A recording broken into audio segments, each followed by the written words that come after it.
Hello people of the internet. Yeah, I wanted to try this vlogging thing for quite a while now. And now I just came back from LeakyCon London. LeakyCon was like the best week ever. Here are my top 4 moments of LeakyCon.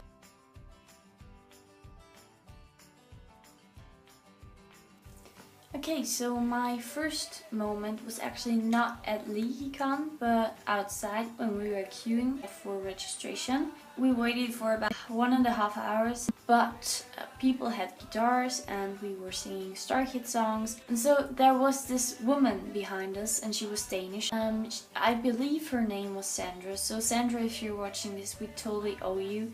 But she told us about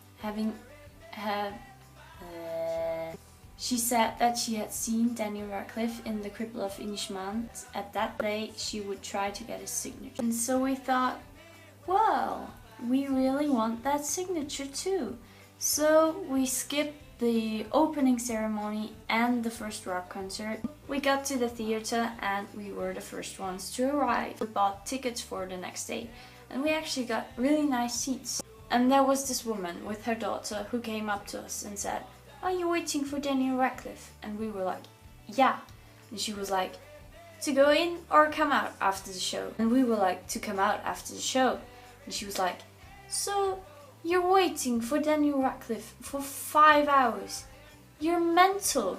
And walks away. And we were like, rude. Like I said, we were the first ones there, but people started arriving pretty quickly. So we got closer and closer to the stage door. And then they put up barriers and we were like really at the front of the barriers. The moment he came out, people were crushing each other. Like the closer he came to us, the more books we had in our face. But I managed to get him sign my program of the Cripple of Inishmaan. And then he was like standing right in front of me and I was like, "Oh my god, it's Daniel Radcliffe, it's Harry Potter. I have to say something very witty that he's gonna remember." And I was like, "Hi."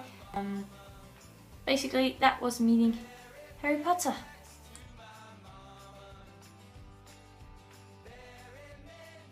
So the second thing would have to be my cake conversation with Robbie Jarvis. I tweeted at him, "Just got a picture with Daniel Radcliffe. Now I just have to track down Robbie Jarvis tomorrow and put a hashtag in there, piece of cake and be warned." To which he replied, "Yikes, that sounds scary, but I love cake. Is this going to involve some kind of cake related trap?" And so, well, what else would I have done? I went out the next day and bought some cake. Dairy-free cake, because at the panel the day before he mentioned that he's allergic to chocolate. And I'm like not trying to kill him. So I bought that cake and carried it around with me all day. But I hadn't met him until well into the ball. So I was there at the charity ball with my cake in my backpack. Me and my friends were just shaking our asses, dancing, and when these girls next to us screamed, "Robbie!" and left for the vendor room. We were like, "Oh my god, he's there!" And walked after them. He was standing there at the bar, ordering some drinks, talking to his friend. I turned around and said to my friend, "I can't talk to him, he's talking to his friend, that's rude." And she was like, "Claudia, you're a fangirl, you are rude, talk to him." And so I was like creepily standing behind him for half a minute. And I said, "I believe you ordered some cake." And he was like, "I ordered some cake? Oh, wait." And I was like, "Yeah, that tweet yesterday, that was me." And he was like, "Oh my god, what do I have to do for that cake?" And I was like, "Oh, a picture." And then we were taking the picture and he was super cute.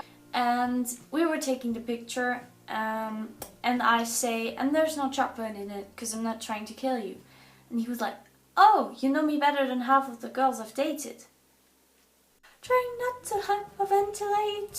Yesterday I tweeted at him again and said, "That one time when I gave a cake to Robbie Jarvis, forever hoping it was not too gross, carried it around for quite a while."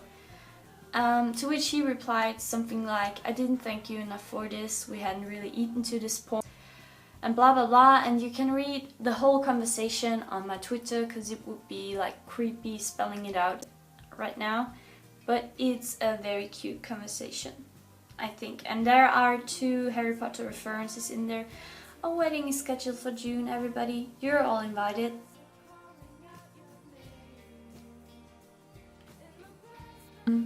So my third favorite moment also happened at the night of the ball. Like I said, we were dancing and it was getting really hot in there, so we decided to get out and get some fresh air. So me and my friends walked outside, and basically we turned around and saw Dylan and Clark walking past us. And my friend hadn't met them yet, and she really wanted to, you know, talk to them. So we were like, okay, we're just gonna stand here at the street corner and look very natural, and when they come back, we're gonna ask them for a picture. Unfortunately, we turned around and saw 3 or 4 guys and girls rushing past us because they had seen them too. So we were like, oh my god, we're never gonna get the picture now. So we just kind of walked to them and waited for the others to finish the conversation. And then I just took the picture of them, and we were talking to Dylan, and I was saying, yeah, we met yesterday, and he was like, yeah, right. And then he asked where we were from, and we were like, yeah, we're from Austria. And he was like, yeah, I had a gig in Austria. And we were like, yeah, we know, we missed it. And he was like, no problem. Then all of a sudden he looks at me and goes like, do you know that song Rosanna by Wax? Because, you know, they play it all the time in Austria. And I was like, Rosanna, freaky little mama, she will try to and he was like, exactly. And Clark was like, I've never heard of this song. And Dylan literally shouts at him, Rosanna, freaky little mama, she will try to fuck all day. We were laughing so hard at that point because it was so obvious that they were completely wasted. And Clark was like, that didn't catch on in the US. Maybe it's too intense for the US. And Clark says to me, the US can take it. We're totally into that kind of thing. It's just, Clark is such a shy guy, and then he says, we're totally into that kind of thing. I was dying.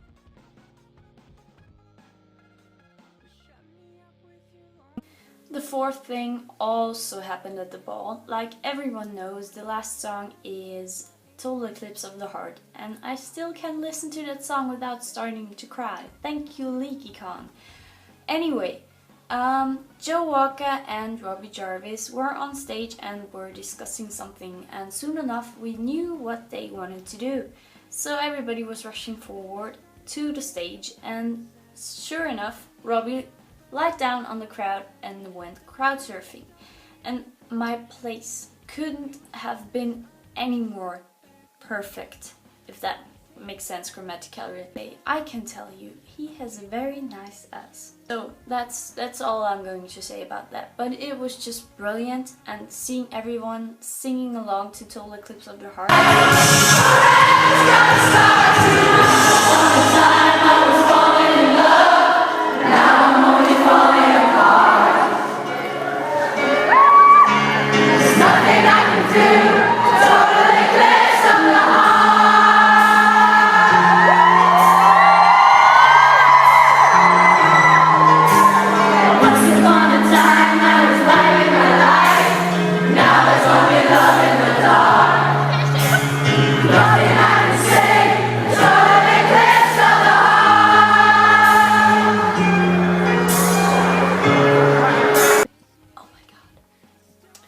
So yeah, and the last thing is not really a moment, but it was just getting to spend a week with 2 of my very close friends and being in a building with people who are here for the same reason, because they all love Harry Potter. It's just awesome. It was so amazing because I have friends that aren't into Harry Potter, and I will make a reference and they're just like, bitch, what you talking about? I was standing there in line for the StarKid merch, and there was this student discussing something with this girl, and I listened, I eavesdropped, and they were like discussing AJ's and Darius' voices and songwriting skills, and I was like, oh my god, I'm in heaven! So if you've liked this video of me talking about LeakyCon, give it a thumbs up and subscribe, and feel free to leave a comment, but please don't be mean. If you have been asking yourself throughout this entire video why I am holding the iPad, I don't even know myself, but it's just, I don't know, this angle looks better than all of the others I've tried. The lighting in my room is very weird, so that was the best option. I hope it's not too shaky. So yeah, bye, until next time.